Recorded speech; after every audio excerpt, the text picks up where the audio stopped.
যুক্ত হচ্ছেন সহকর্মী রামিম চৌধুরী।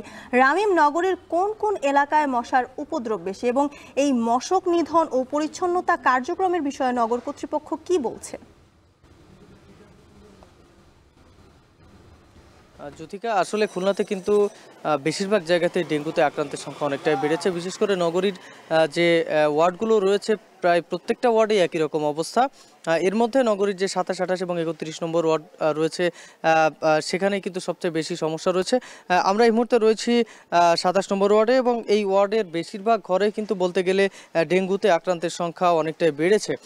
মোটামুটি কথা এই অঞ্চলে কিন্তু ডেঙ্গুর আক্রান্তের মূল কারণ হচ্ছে যে এখানের ড্রেনেজ ব্যবস্থা কিন্তু অনেকটাই খারাপ রয়েছে। এই প্রত্যেকটা ওয়ার্ডেরই কিন্তু ভিতরে যে ড্রেনগুলো রয়েছে, প্রত্যেকটি অলিগলির যে সড়কের পাশে যে ড্রেনগুলো, প্রত্যেকটা ড্রেনই কিন্তু একেবারেই অকেজো অবস্থায় বর্তমানে পড়ে আছে, যার ফলে ডেঙ্গুর যে এডিস মশার যে আবাসস্থল সেটি কিন্তু সেখানে তৈরি হচ্ছে, যার ফলে কিন্তু ডেঙ্গুর যে প্রকোপ সেটি অনেকটাই বেড়েছে বর্তমান সময়ে।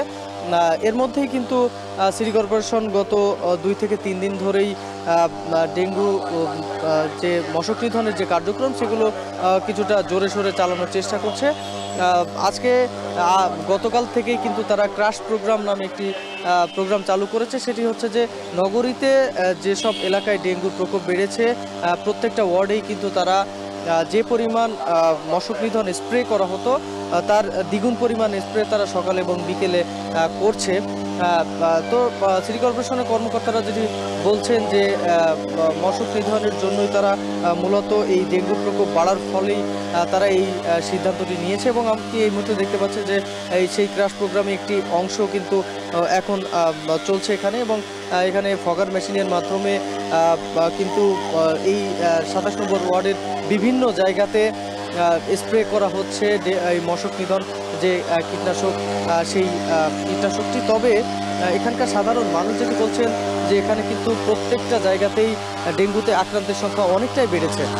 তবে এই যে মশক নিধনের জন্য যে ওষুধ স্প্রে করা হয় সেই ওষুধটা আসলে কতটা কার্যকারী সেই বিষয় নিয়ে কিন্তু নানা রকম প্রশ্ন রয়েছে এখানে যারা সাধারণ মানুষ তাদের মনে।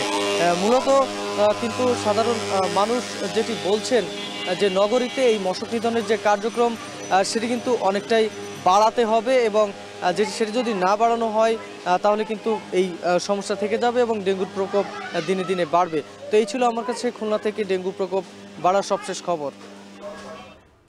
খুলনায় বাড়ছে ডেঙ্গু রোগীর সংখ্যা, সেই খবর জানাচ্ছিলেন সহকর্মী রামিম চৌধুরী।